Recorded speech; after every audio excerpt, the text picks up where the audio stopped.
Hey guys, welcome back to my channel. Now, I've been asked a whole lot of questions in the last couple of months amidst all of the changes in UK immigration policy.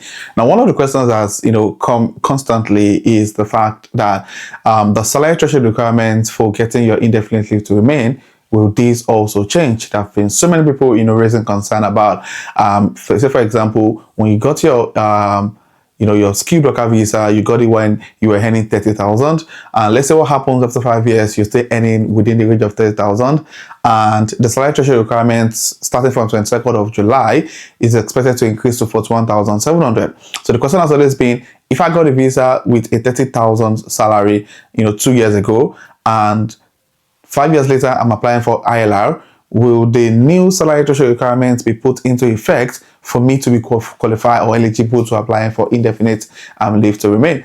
And there are so many different salary requirements or salary threshold depending on the kind of job you're getting, the list your job falls under, different. There's so many information around the salary threshold requirements when it comes to applying for indefinite leave to remain.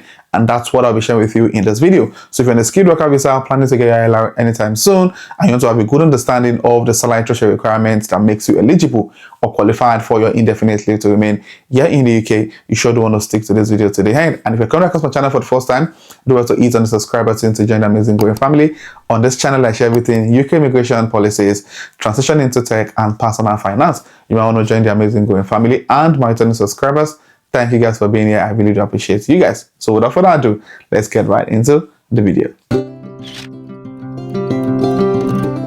Now, we're currently on gov.uk, and you can see that the indefinite leave to remain, if you are on a skilled worker visa, health and care visa tier 2, or a tier 2 visa. Now, let's have a look at the salary threshold requirements. Now, as of today, this video is being made on the 15th of July 2025. The salary threshold requirements, you need to be paid at least the minimum salary if you hold a tier 2 skilled worker or the health and care visa. How much you must be paid depends on your visa. You will usually need to be paid at least whichever is the higher out of the following: 38,700 per year, or the standard going rate for the job you're doing. And this was one of the major concerns people are having. People are saying that, oh, if the policy is saying that if you're on a skilled worker visa or you're on a health and care visa, you should be paid whichever is higher between 38,700 and the standard going rate. Does that mean that if I work as an healthcare worker, because of this part here, must I be paid the 38,700 salary threshold requirements, because this is obviously higher than the standard going rates for the health and care visa? And I'm going to clarify that in this video shortly. Now, what this means basically is that if, for example, if your salary is £40,000 per year, but the standard going rate for your job you will be doing is £45,000, now you do not meet the usual salary requirements for this visa. So it's really important for you to have an understanding of what the going rate of your job is. If the going rate is higher than the standard going rate, then than the standard salary threshold requirement, then you wouldn't be eligible to apply for the indefinite leave to remain. Now, this is the current values before 22nd of July 2025. What this means is that by 22nd of July 2025, all of those figures will change. Now, this is going to change to 41,700. So, but today it's still 38,700. So that's why most people are beginning to have quick conversation with their employer who have promised to give them sponsorship to issue the COS before the 22nd, because this means that any certificate of sponsorship issued before 22nd of July will still fall under this requirement, not necessarily the new requirements. However, if your CS is being issued after 22nd of July 2025, it means that you will need to meet the new requirements, the 41,000, £30,000 for new entrant rule and all of those interesting stuff. Now, however, there are exceptions to this policy or to this rule when the salary threshold are different. Now, if you fall under any of this category, it means that you don't necessarily need to meet this salary threshold requirement here. Now, this includes those who work in healthcare or education. So for those who have been scared of sending me DMs that, oh, I work in healthcare and I got sponsored with a 25,000 job. Now, does that mean that I have to meet 38,700 before I can be eligible to apply for ILR? The answer is no. Now, your salary requirements can be different if you work in healthcare or education.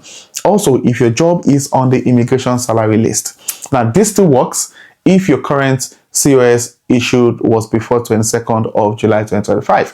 By this immigration salary list is being replaced by another list called the temporary immigration list. Now, if you got a skilled sponsorship or skilled worker before 4th of July and have held skilled worker visa since then, so this is a different one. So if your visa was provided or your COS was issued before 4th of April 2024, it means that you can still get your ILR even if you don't meet the salary threshold requirement. So for example, I got my own skilled worker visa back in January 2023. So what that means is that, let's say for example, I got the skilled worker visa with a job that paid 32,000, for example.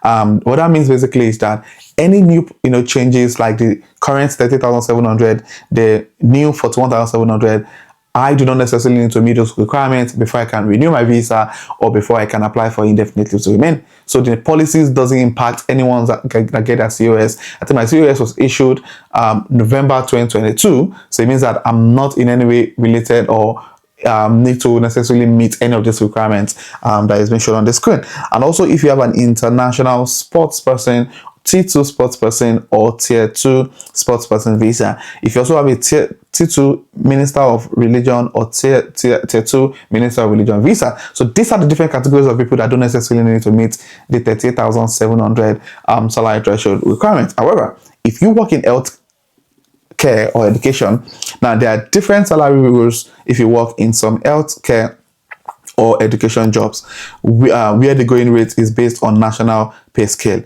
You must be paid whichever is higher of the following, which is the 23,200 and also the going rate for the national pay scale for the type of job you will be doing. Now, for a little bit of clarification on what the healthcare or education jobs are, if we click on this page on gov.uk, it takes us to the jobs that are eligible under this role. Now, these are the different roles like generalist, medical practitioner, physiotherapist, occupational therapist, among many others. People, midwifery nurses, registered community nurses, nurse practitioner, as you can see, social worker, nursing auxiliaries, dental nurses. Now, as you can see on this page, teaching assistants for the educational part. As you can see on this page, there's nothing like senior carer or what's it called, or care worker in this part. Now, they fall under a different category. Okay. Now, if these are the jobs that fall under the healthcare or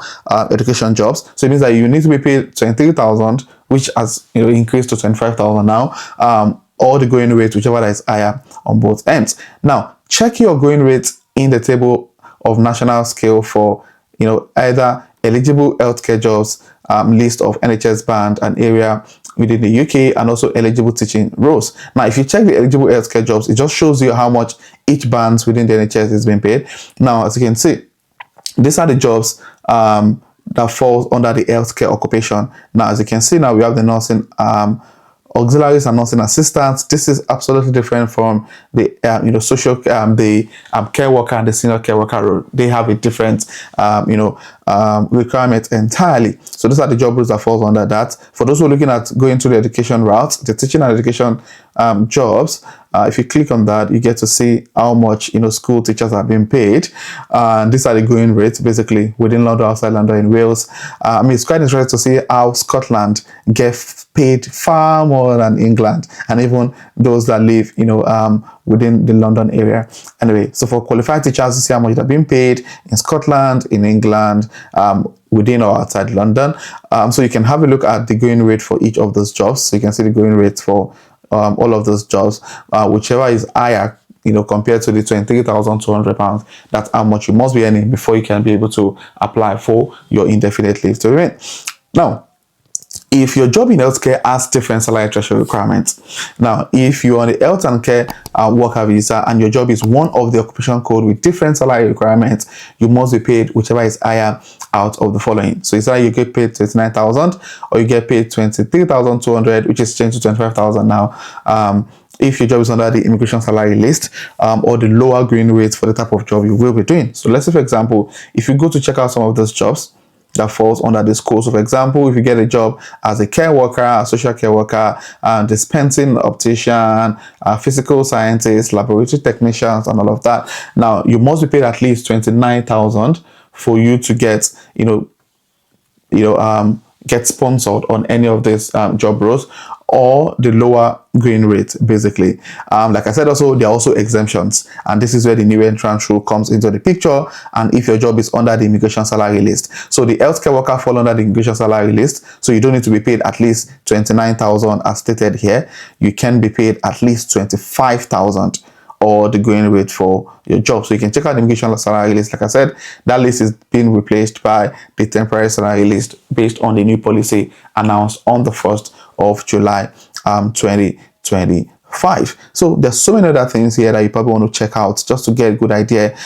These are, visas are also common, so I'm not going to talk about them a whole lot. Like the international sports person, they have their own salary threshold requirement, and also the minister of religion visa. So this basically means that if you've gotten your COS before 4th of April 2024, you don't need to meet the 30,700 requirements. So far, you're being sponsored and you got your visa on whatever salary you were earning, which was below 20,700. You can keep renewing that visa and still get eligible to apply for ILR.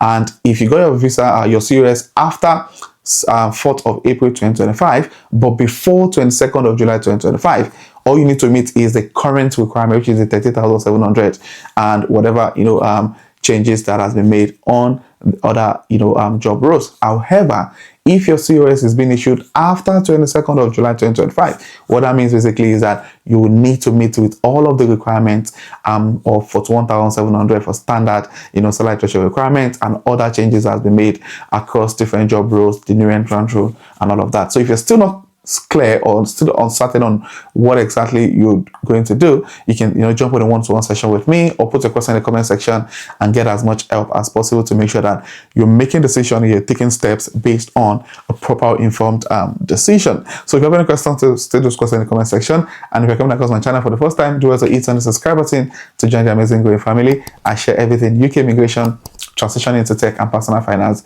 on this channel. And my returning subscribers, you guys are the real MVP. Thank you for being here. I really do appreciate you guys. So this will be the end of this video, and I'll see you guys in my next video.